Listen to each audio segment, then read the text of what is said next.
Welcome to the Poisoner's Cabinet. I'm Sinead. And I'm Nick.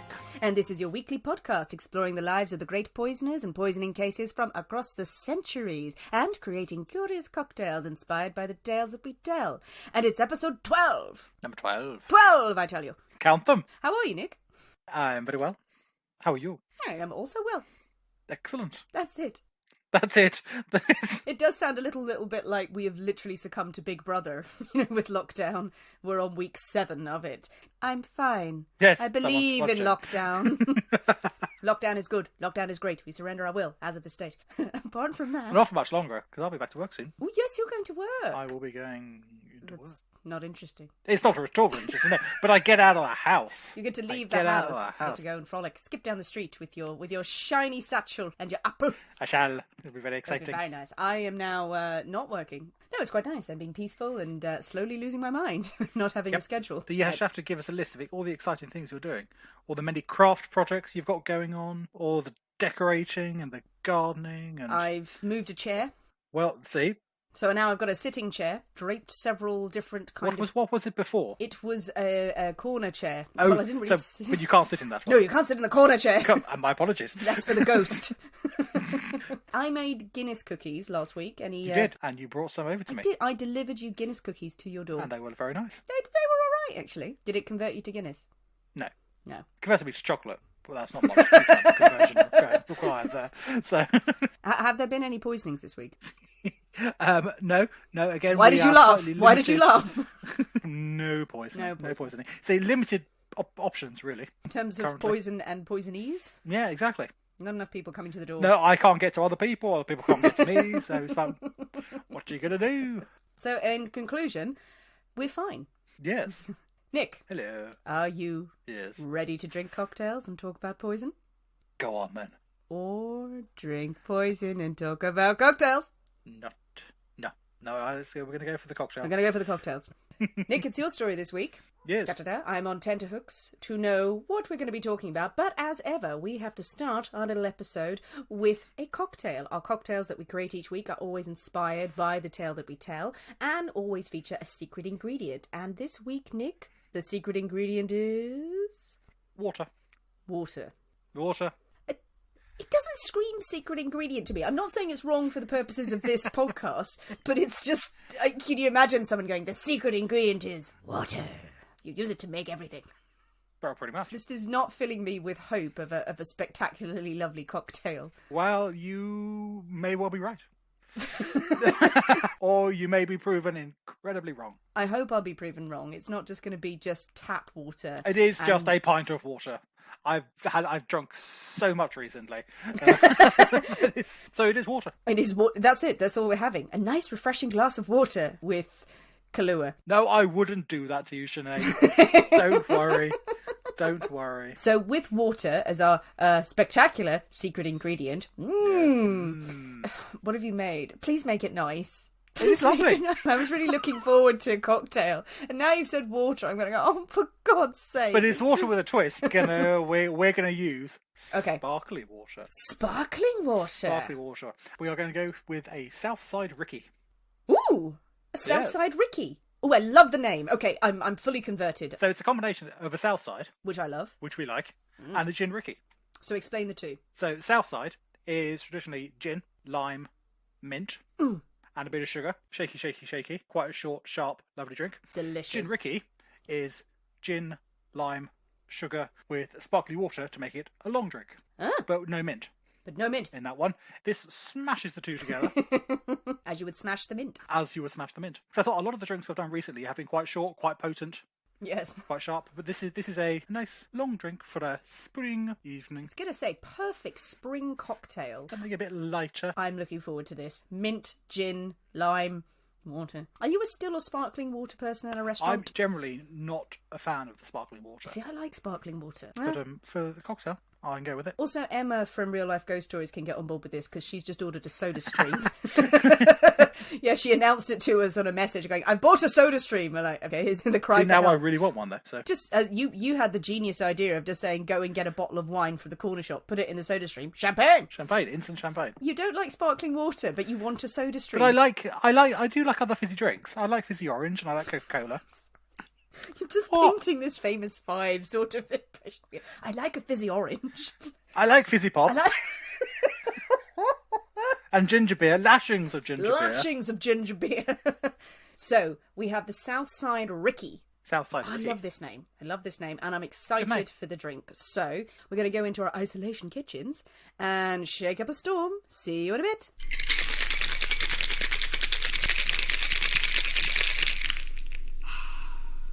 And we're back. Hello. So, Nick, we have our Southside Ricky.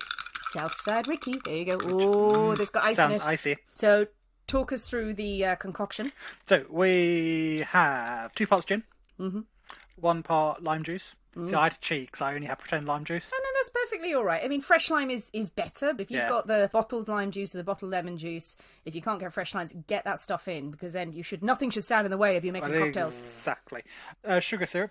Now, the recipe calls for 3/4 of a shot of sugar syrup, depending on how sweet you like your drinks, really. Lots of mint leaves. 5 or 6 into the bottom of your mixer, give them a good old squish and muddle, then give it a good old shake with some ice, and that really breaks down the mint leaves a lot more as well. Strain that into a nice highball long glass, already filled with ice. Top it up with sparkly water. Chuck a bit of more mint in there because it looks nice. It's a garnish of fresh mint, a sprig, if you will. And enjoy on a swingy seat on a porch somewhere where you've got land. I've got land. It's good to have land. Great. I am excited for this. So, cheers, Nick. Let's try the Southside Ricky. I quite like that. That is nice. That is a grown-up lemonade. Limonade. Tasty. Very tasty. Yeah. See, that's good. Because the past few I've done have been questionable. You have not liked them one bit. I have not enjoyed some of the recent ones. This is a good one. Simple, lovely, refreshing drink, and so easy to make. I mean, most people will have all these ingredients in their house. That was one of the considerations. So a lot of the one I've done recently you have to be into your cocktails to have those ingredients in your house. Oh, I know. And so this one, everyone has a bottle of gin, some limes are easy to find in the supermarket, a bit of sugar, sparkly water, and it's a damn tasty beverage. Yeah, so Southside Ricky, like it, like a minty drink. Just a note, I've had to change rooms during this recording for reasons I won't go into, but I'm now in my living room, which is much more cavernous, and there are cats prowling around looking for food. So That sounds quite mysterious. Well, they're always looking for food, you No, know. you've had to change room for unknown reasons. Well, the cats came in there, just tearing the place apart, looking for crumpets. Fair enough. That's fair enough. I can't resist a crumpet. Who can? So, Nick, got our lovely, delicious cocktails firmly in hand. Tasty Southside Ricky's. You're going to take us on a journey? That's the plan. Where are we off to? That is indeed the plan. So you may recall back way back when, so many years ago at the beginning of the podcast, well, March. It was a simpler time. It was such a simpler time back then. So back in episode 4, I did an episode on Aqua Tofana, who was one of the most prolific providers of poisons in Italy in the 17th century. I'm not going to say poisoner, because she didn't poison many people. But she handed them out quite a lot. Anyway, at the end of that episode, we heard a little bit about how her tale grew and expanded and covered much of Europe after her death. So now we are going to delve a bit more into this tale and see where it takes us. We're continuing the story from episode 4. Here at episode 12. It's a multiple of 4. See, it was all planned like this. It was all planned. Absolutely. We missed out 8. Never mind.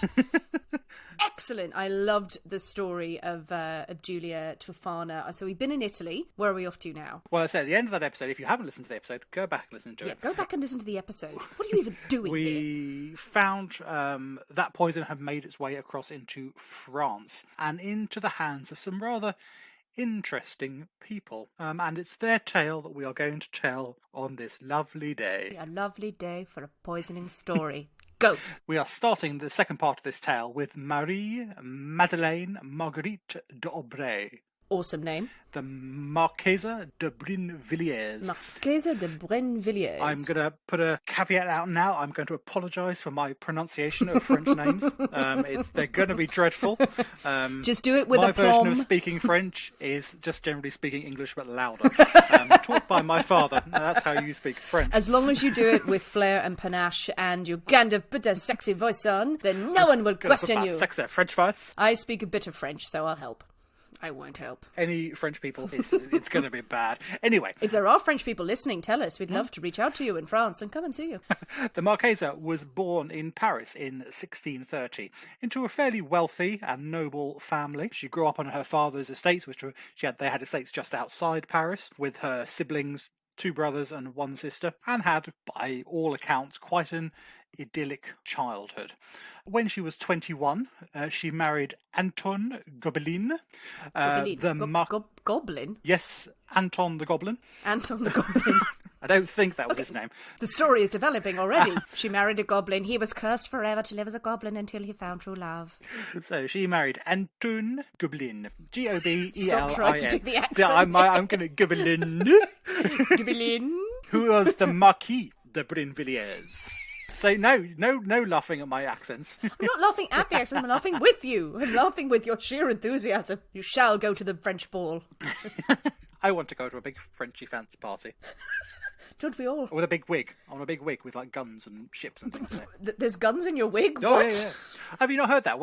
This is probably slightly later than what we talk about now. I'm going completely off tangent. Is it also made up? No. This is true. Because of the fashion for massive wigs okay. at the time. Right. And people used to decorate their wigs and things with little boats. Sort of topical things of the day. And so there are accounts of, after some great French naval victory in the court, the ladies put boats, like warships, in their wigs.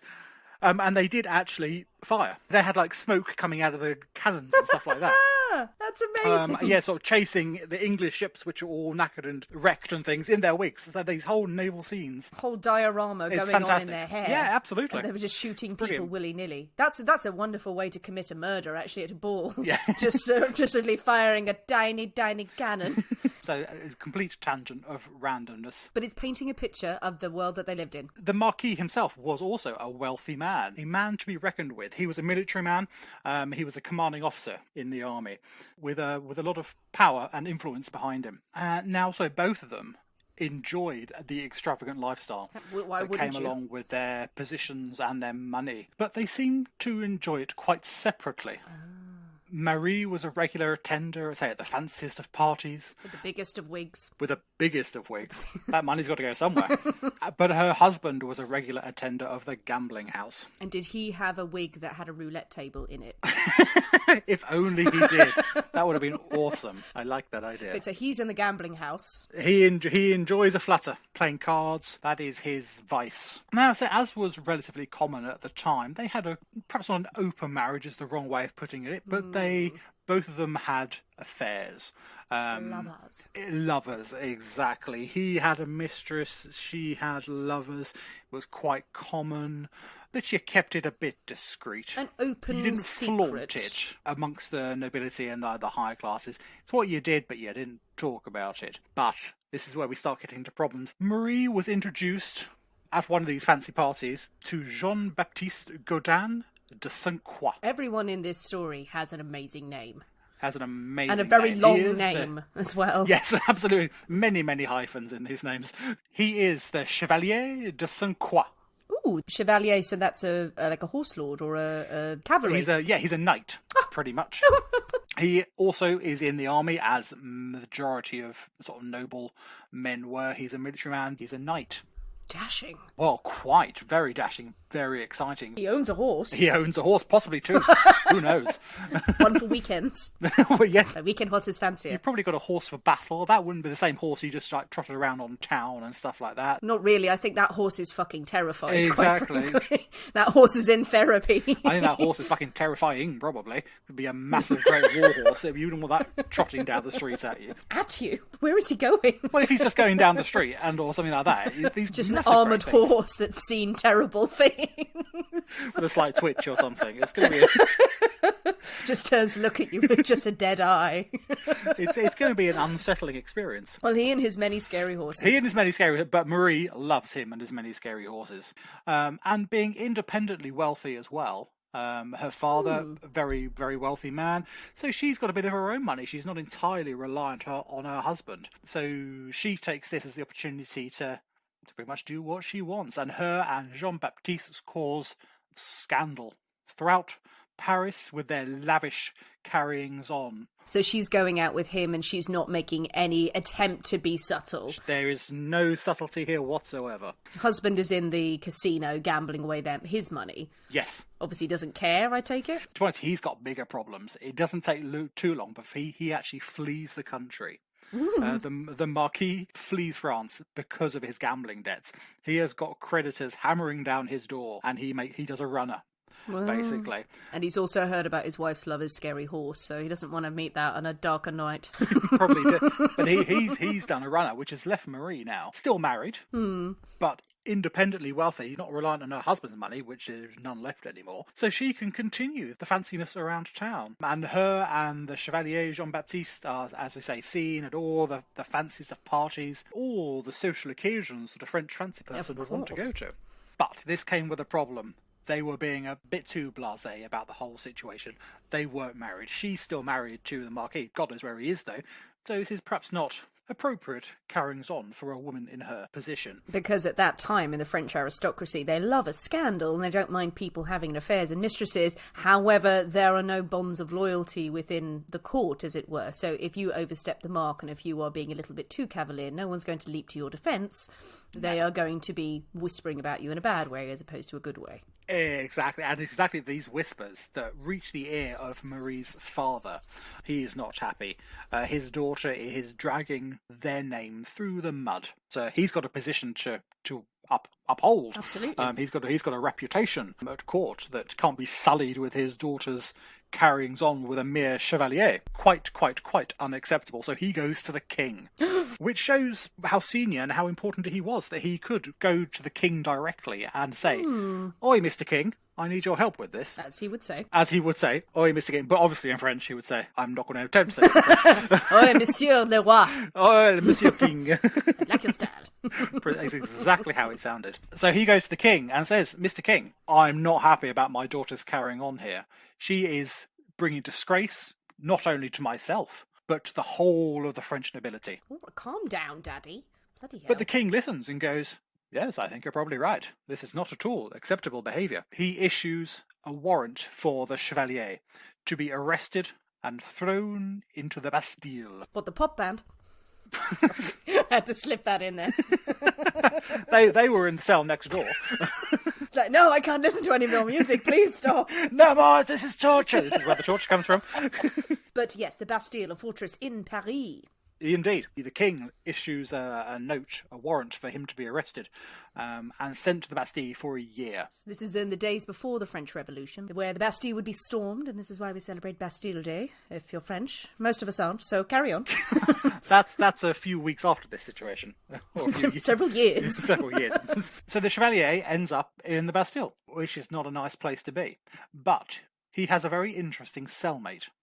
He shares a cell with. Is it that creepy guy from Aladdin? You know what? It might as well be, actually. A sort of wizened man with long bony fingers. I can tell you things. Well, in the cell, top marks, if you remember this from episode 4, he's in the cell with the Italian poisoner Alexili. Alexili! Ooh, he's lived. He's in jail. Yes, of course, because he ended up in the Bastille. He ended up in prison in France. I'll go back slightly. He escapes Italy with the recipe for this poison. The legendary Aqua Tofana. He goes to France. He flees to France. But the French authorities catch wind of him being in France and go, but they say it in French. I'm so sorry to any French listeners. listeners. Turning into an episode of Allo Allo, really, isn't it? It's what the people want. So Celia is in France, but he is apprehended. His reputation as a poisoner has preceded him. So he is thrown in the Bastille, but he shares a cell with the Chevalier. And while imprisoned, Alexili reveals the secrets of Aqua Tofana, of the poison, to the Chevalier. And now Jean-Baptiste is in full possession of this vicious and legendary poison. Incredible knowledge as well there, because no one knows what's in Aqua Tofana, but if someone has passed it on, he, a mere Chevalier, a mere knight... This has been a well-kept secret for tens and tens and tens of years. And he now has this... That's the word. Yes, decades. Decades. I just couldn't think. I thought it's not hundreds of years. I can't say hundreds of years. Like tens and decades. That's the one. That's what I was looking for. Thanks for that. See, no one would have got that if you hadn't busted in and made me sound like a fool. That's what I'm here for. I know, you do it so well. But he has the secret to Aqua Tofana. While he is being imprisoned in the Bastille, Marie moves back to her father's estates just outside Paris. Her husband, still nowhere to be seen at this point. Back with her father. That can't be much fun. The Chevalier is released at long last after this year, but he's ruined. His reputation is in tatters. All his money has gone, probably paying for his incarceration in the Bastille. You wanted anything slightly above gruel, you had to pay for it. You wanted a blanket, that's extra. It's a bit like the early version of EasyJet or something like that. I believe that's what they based it on, actually. Yeah, absolutely, yes. They just crossed out the name Bastille. Yeah, you wanted any of those little things, you had to pay for it. That is a much harsher punishment than possibly that we would have first thought of, for the king just to say, oh, okay, a year in the Bastille. You might think a year, he could do that quite easily. A year is enough to absolutely decimate your reputation. Completely. He is shunned from society entirely. He's a complete pariah. He's not received into court. He has lost his military position as well.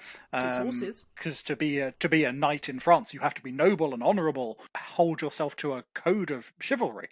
And you can't do that if you've been shagging someone's wife. He's not a chivalrous chevalier. Indeed not. He's screwed, basically. And he's angry. He is absolutely furious at Marie's father. He is the one who has caused all this. Well, has ruined him, basically. Absolutely ruined. Yeah. But he finds out where Marie is and goes to see her. Probably not overly welcomed into the house, but in some secret corner of the estate, they rekindle their romance. Oh, love has endured. Ah, exactly. Lust has endured. Probably hiding him in a shed somewhere. In a shed. Well, yeah, because he can't come into the house, so it's like... So is her father standing at the window of the chateau going, how long's that tool shed been there? I don't recognise this shed. My daughter's running out of it naked. Oh, okay, fair enough. So they begin to plot together. Say, Marie also furious.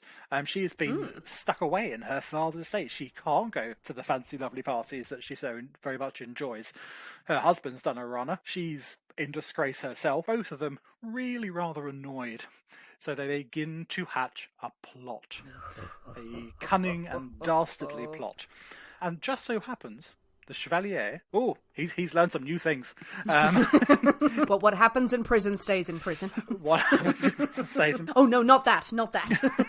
So he regales Marie with the tale of Aqua Tofana and the recipe that he's been given by this crazy Italian man.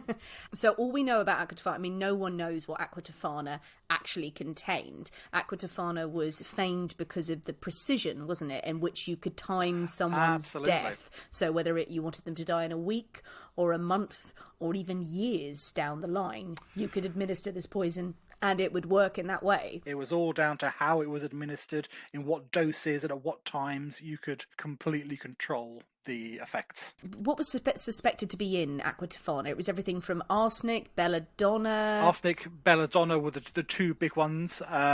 Snapdragon comes up quite frequently in the recipes. I remember playing with snapdragons as a kid. Not like this. No, you're not killing people with them, but no, the flower that you can push together and they open and close. I did. Well, if they were poison, my parents let me play with them all the time. So Well, it's a bit like foxglove as well. Foxgloves, they're bells, but they contain digitalis. And then cantharidin as well was another one we spoke about. Another nasty poison. So all manner of things, and no two recipes will give you the same list of ingredients. But the Chevalier has this recipe, supposedly the one that Julia herself developed. Chilling. But Marie, she takes this recipe. She goes, I probably can find a few of these bits and pieces in the kitchen. I don't know. Well, there's going to be arsenic lying around the place. There always is. Oh, of course. She keeps coming back. I've made biscuits. So she sets up a little laboratory in probably the other corner of the estate. Another corner. Another shed. There's sheds springing up all over the bloody place in this. It's like, I can't see the grass for sheds. What's going on? And all of them contain a Johnny Ball chemistry. Yeah, absolutely. Obviously. It's the start of all poisonings. So she has got her little laboratory and she starts experimenting with the ingredients for Aqua Tofana to make it herself. But she feels it needs to be tested first. You can't go straight in. You need to see the results, make sure it's going to have the effect that she wants. Sure. Luckily, there's a hospital just down the road. Oh, God. A hospital full of poor people. No one cares about poor people. Oh. And she is the Marquise. She is a generous and charming and lovely lady. If she were to go and visit the poor people, perhaps even donate some food to the poor people. Oh, just leftover baguettes. Exactly. Exactly. I've got some leftover snails and all sorts of French things. Some lovely vichyssoise to hand out. Exactly. That she has carefully prepared herself with some extra special seasoning. So she is going into the hospital and doing this, because as soon as you said hospital, my first thought was she was dragging patients out of there. That would have been less subtle, I feel. Yes, I see the error of my ways now. Probably required a third shed, which would be madness. The dad's just watching this from the windows of the chateau, like, And probably also getting the bill through all these sheds. What are these sheds for? Having to sign off the accounts, going, gardeners, do you need a third shed? Yes, my lord. Anyway, so she's experimenting in the hospital, perfecting her recipe, tweaking, poison. And she's there for about 8 months. Bloody hell. And by that point, her poison works. We don't know how many of the victims who were in the hospital died from either her poisoning or natural causes, exactly how many she did poison. And it is the sad fact that unfortunately in these times, no one cared much. No. They were there because they were ill. If a few more than average died this year, or is about something nasty going about. But it's quite a chillingly calculated way of doing it. I mean, on one hand, a very scientific mind of spending 8 months perfecting it, patient, thinking about the timing of it, but literally using all these dying people, the patients, the elderly and the infirmed and the poor in the hospital, just as her cannon fodder, as it were. Poison fodder. Poison fodder. That's exactly what it was. But she starts the poisoning of her father. In September 1666, Drew d'Aubray dies. But his death was put down as natural causes, because it had been done over quite a protracted length of time. It wasn't just, oh, I'm fine, next day, oh, I'm dead. No one suspected it. No autopsy was performed. And the plan has succeeded. Marie had got rid of her father, who had caused both her and the Chevalier such angst and anger, and also she got quite a nice bit of money out of it as well. Revenge is best served with a big pile of cash. So she has got, as we say, she has got 2 brothers and a younger sister. The brother, the eldest brother, he is the one who's going to get the title and the estate and probably the majority of the money. But she doesn't do too badly out of it. But then she moves across into Paris.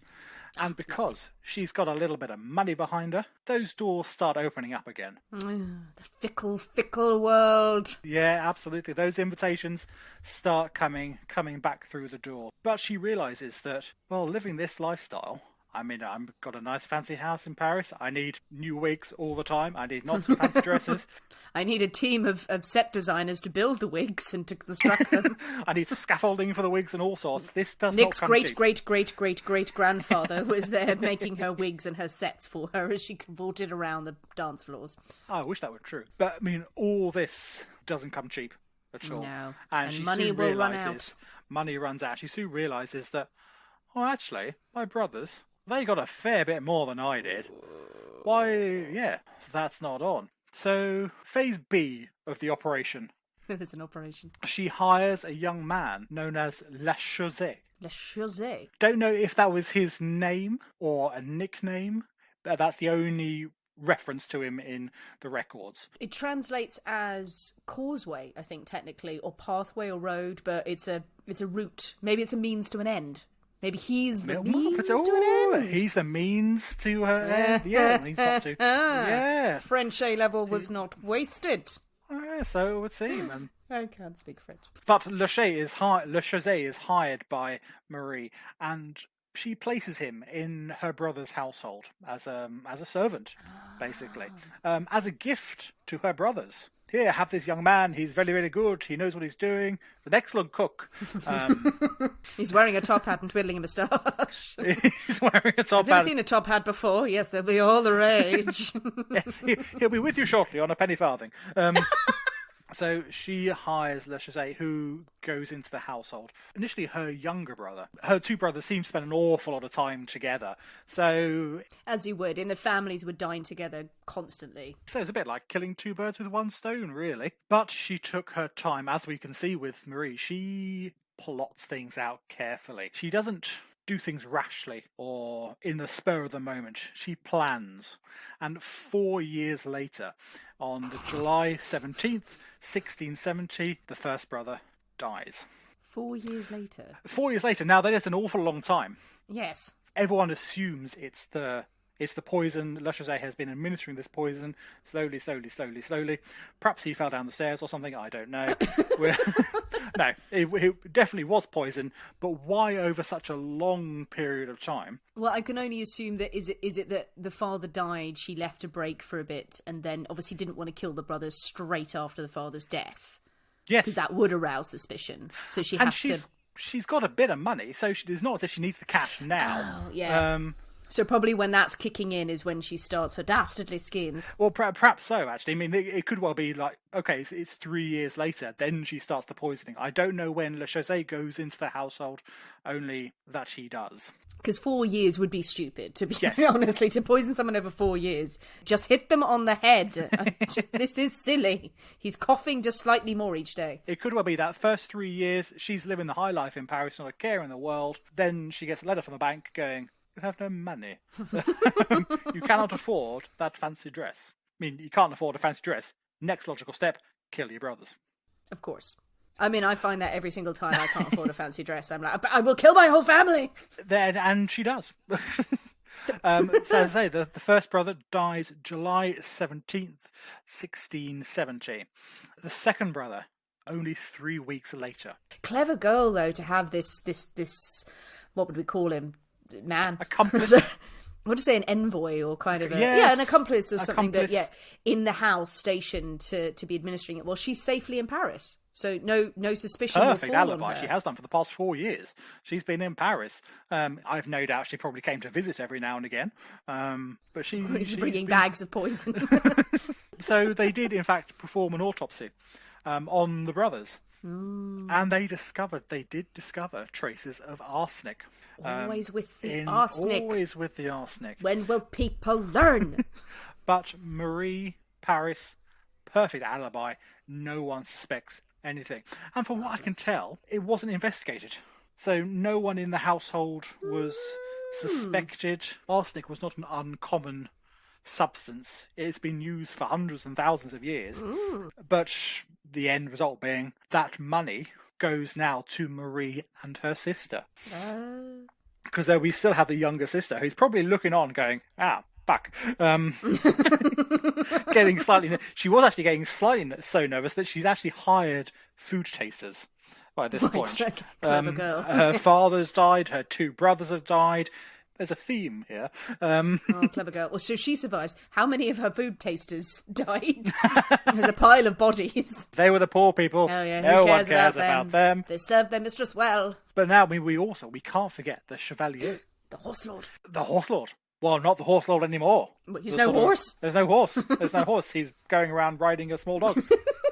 It's not going well for him. As we said, I mean, he's an outcast. He doesn't get invited to these fancy parties and things anymore. No longer sexy in Marie's eyes. No, exactly. He's no longer the fancy, dashing, young military man he once was. He's now a dishevelled has-been. Betrayal. Betrayal. He does hold a grudge, does the old Chevalier. Not entirely surprising. He's thinking, I know a lot about what's going on here. Plans have been discussed between them, especially the plans to kill her father. He's got to be getting a bit concerned himself. So he, in a fit of genius that has been emulated by every cop series and spy program ever since, takes all these incriminating documents. He's kept a diary over the years, as one does, detailing all of the correspondence that he's had with Marie, where she has detailed, I'm going to kill all these people. And she's written a list. Here's my list of murderers for Monday. Here's Tuesday. Yeah. Wednesday is free time. That he's got promissory notes from her, where she has said, once my brothers are out of the way, you and I can be together and I'll give you lots of money. Liar. which has never come true, but he's got these notes from her. So he takes all this evidence, all these documents, and puts them in a box, in a big fancy box, and seals it, and puts a note on top that says, to be opened in the event of death prior to that of Madame de Brinvilliers. So spelling it out fairly clearly, isn't it? Absolutely, yeah. I mean, it's possibly a bit on the nose, really. It's very dangerous liaisons, though, at the end of this. Oh, yes, the letters. Hand over the letters.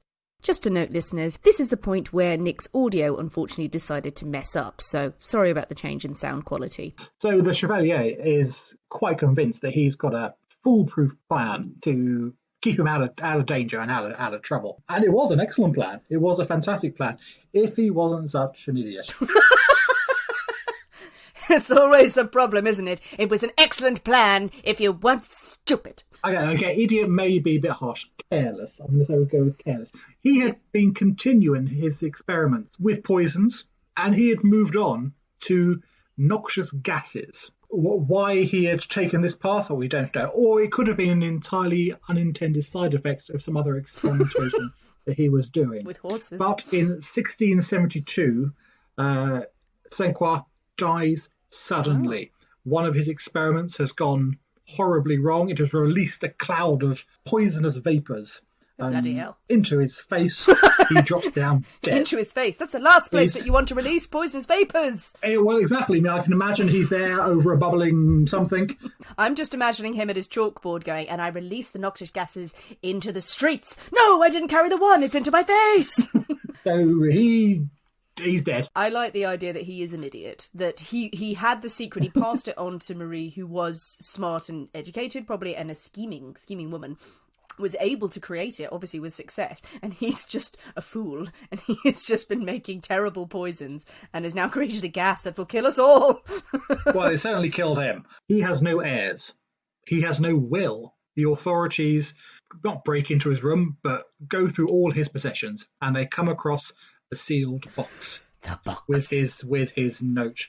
The box, in a box, in another box. And they open the boxes and start to read through all the documents that he has sealed away. And he hasn't sealed the box with gas. They don't open the box and it's not like the Ark of the Covenant or something. No. Everyone is safe. No melting faces or anything like that going on. But they find the box and all of his journals and correspondence. All the secrets of his and Marie's plotting and scheming are all there in black and white. Le Chaussee is instantly arrested. As soon as they read about Marie's plans in her own hand for Le Chaussee and what he's done, an arrest warrant is issued and he's taken into custody straight away and put under the most unpleasant, most horrible torturings to get his story, his tale, his confession. But I imagine he would have confessed to absolutely anything they put to him. So we're in an era of the rack and pulling your fingernails out and all manner of desperately unpleasant spiky things inserted where you don't want spiky things inserted. Certainly not. He confesses to the entire scheme, to his employment by the Marquise, to the poison he's been adding to the two brothers' dinners, lunches, whatever it is, and he is sentenced to death in a most vicious and violent way possible. He is sentenced to be broken alive on the wheel. One of the harshest punishments available. Broken alive on the wheel. Okay, well, first of all, I'm glad you didn't mention a giraffe. Thank the good Lord. But second, okay, so broken on the wheel, I shudder. I will regret asking this. All I know about the wheel, it's like a variation of the rack and that people were strapped to it and things were broken. I bet we must ask. If you really want to know. It strays from poisoning, but, Turns out there's quite a few variations on a theme depending on what country you're on. So the German is quite different to the French, is quite different to... It happened in England, not quite as much. They did prefer a bit of beheading and hanging and drawing over here. But in France, what it would involve is getting a great big cartwheel. The body of your victim was then your ankles and your wrists strapped to the rim of the cartwheel, but not above not along the spokes. There's nothing behind so there's no brace. That's exactly what I was looking for. There's no support behind you. Then the executioner comes along with a big old stick and starts breaking every bone you've got. Oh, God. So you get a break between your wrist and your elbow, and then your elbow to your shoulder, from your ankle to your knee, and then your knee to your hip. All your limbs are broken. Oh, God, that's horrible. And then once that's done, and you've enjoyed that part of the proceedings, you're then untied from the wheel, and your limbs are woven throughout the spokes because they're fairly flexible now. Your limbs are now woven throughout the spokes of the wheel, and the wheel is hoisted aloft, and you are left there for crows and other carrion birds to come and peck away, and you to die of blood loss, exposure, shock, things eating your eyes. Good God. A vicious way to go. If you were lucky, and probably if you were slightly richer and of a slightly higher status, they decide they would kill you before they did this. Oh, you would just be an adornment. Yeah, they would tie you to the rack, and before they started on your arms and your legs and things, it would be one massive great blow to your chest, which would kill you.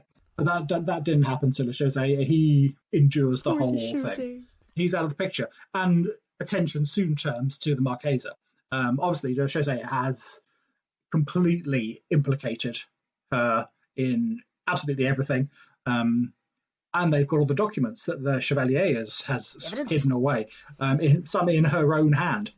So they are gunning for her next. And unsurprisingly, a warrant is issued for her arrest, and she has fled by this point. She has got wind of what's going on. She's heard of what's happened to her man, Le Chaussee. She legs it. The last place we find her is a monastery in the city of Liege, which is in modern-day Belgium, but she's in the monastery.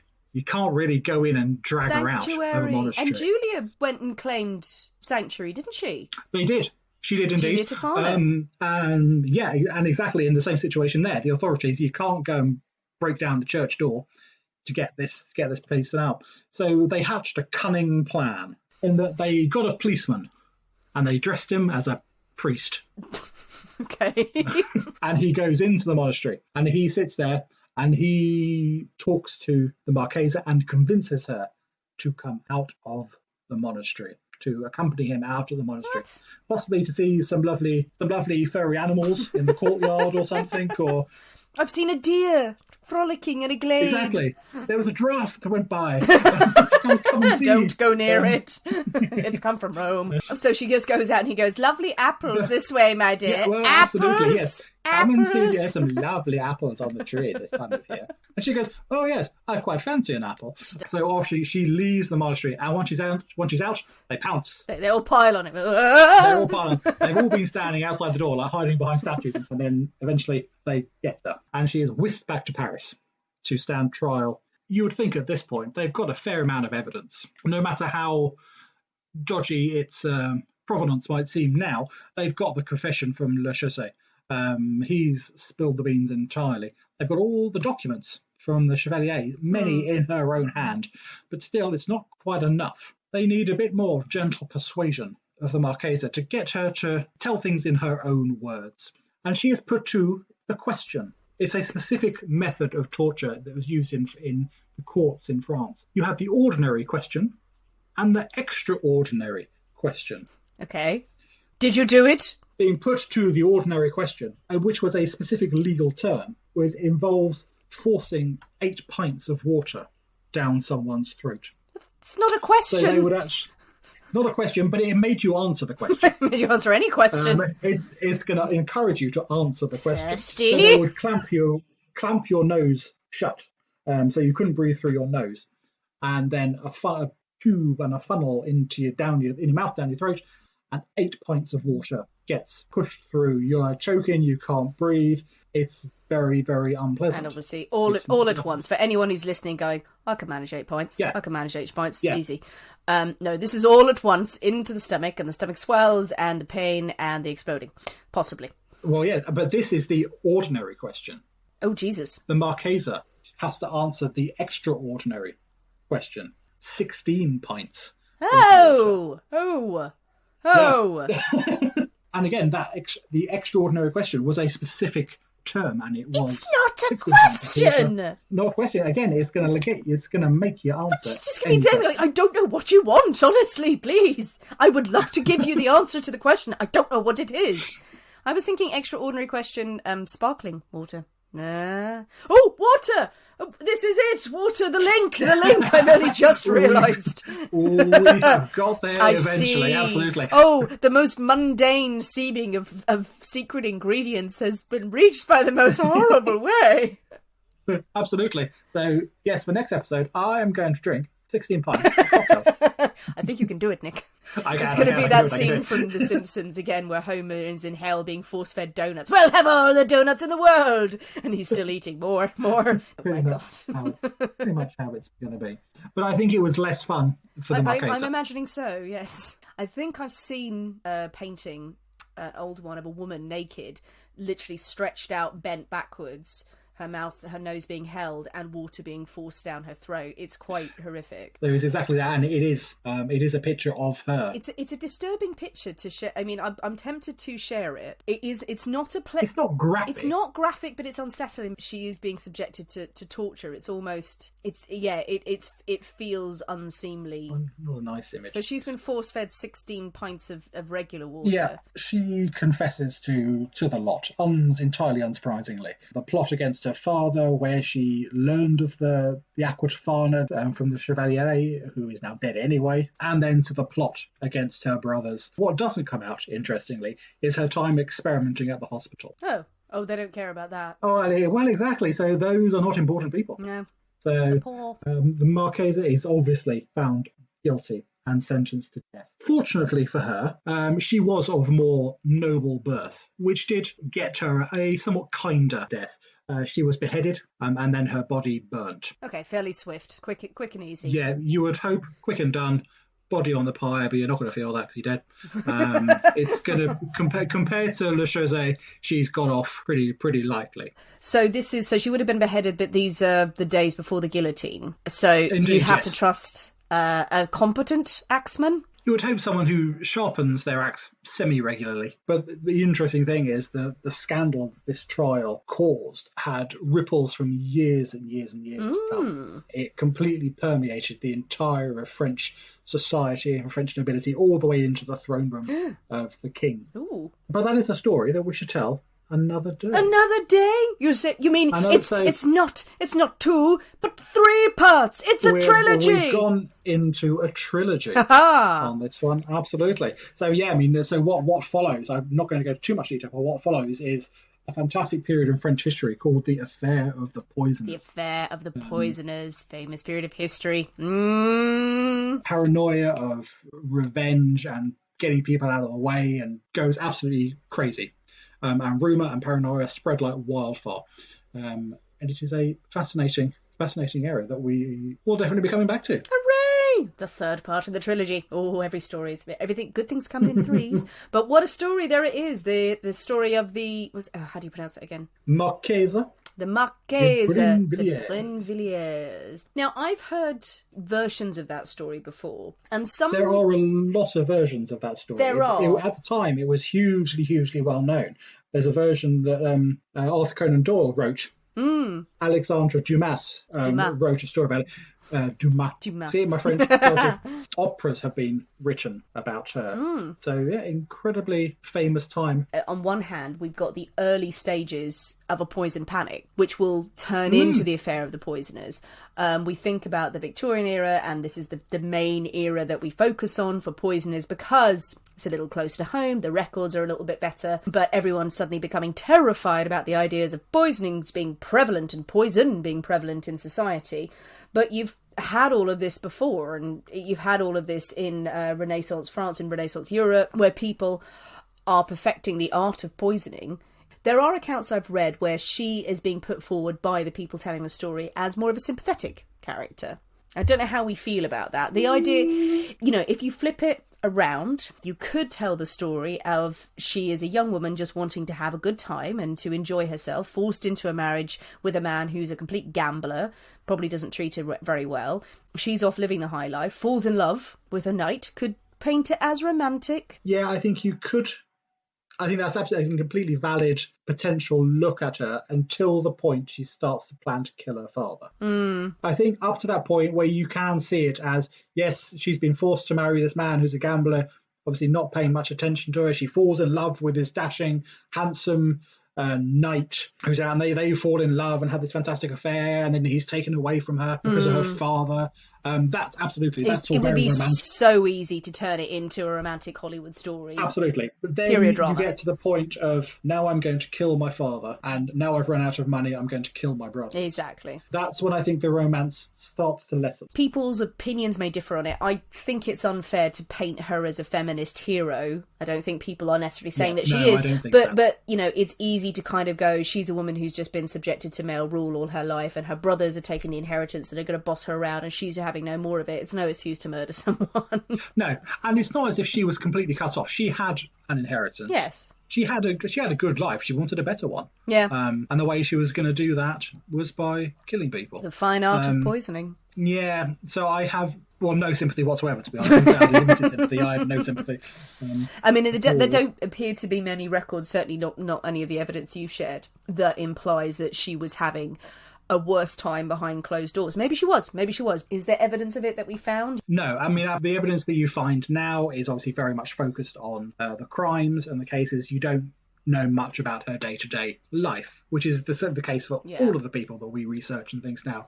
What everything now focuses on is the things that they've done. You don't know much of their day-to-day life. Yeah, you're right. I mean, it could have been that she was actually having an absolute terrible time behind the scenes of it, and she very much thought this was the only possible way out. I struggle to believe it's not in the same realm as Julia Tofana, where Julia is providing poisons to women who aren't having a very good time, who aren't necessarily nobility, but there's a lot of women out there who are having an awful time, and she's able to supply them with the means of exiting marriages. We've also got, at the time, I think it's pretty clear as what happened to the servant. Anyone who was accused of a terrible sort of the crimes against nobility would be subjected to the most horrific torture and death. Oh, God, yes. Does sort of feel she was made quite an example of. Potentially, yes. Because of what she's done, she's got really no one to stick up for her. No. There's no one speaking for her, is there? There's no one speaking for her. There's no father who's got a level of power in society. She's done away with them. And we've seen with the first part of the story, with this part of the story, and we will see in the third part just how terrifying the idea of a female poisoner, of a female killer, can be to society, what a kind of furore it sends people into. Yes, there have been male killers for years, but it's something, again, we've talked about it with Mary Ann Cotton, we've talked about it about other women we've covered, something about a woman committing these crimes and having the intelligence, the scheming nature, and the ability to do away with people sends people into a frenzy. Absolutely. So there we are. Great story, great period of history, and one we shall revisit again, Nick. We certainly shall be. Marvellous. So, if you have thoughts about this story, do share them with us. Come and have a chat on social media. Nice thoughts, not nasty thoughts, musings, if you will. Do have a chat with us on social media. As ever, come and have a talk and share your own ideas of stories that you'd like us to cover, or poisons you'd like us to feature in the future. And this evening we shall be having the recipe for the Southside Wiki will be out. It's a nice, simple one that anyone can make at home, so I thoroughly recommend it. Get that going on a Friday evening and enjoy a good cocktail, and let us know what you're drinking this evening. Exactly. When you are... Say what cocktails you're going for. Whenever you listen to our show, whatever time of day it is, whatever, if it's 5 a.m. and you're drinking, yay, good for you. Make the days taste less bitter. Whenever you're enjoying a cocktail, do share your pictures with us on Instagram, Facebook or Twitter. Tweet us what you're drinking and how you like it. I don't know where that was going. Don't know how to finish this sentence. So, as ever, we have been the people inside the Poisoner's Cabinet. Thank you so much for joining us. We will see you again next week. And remember, your loved ones are trying to kill you. Bye.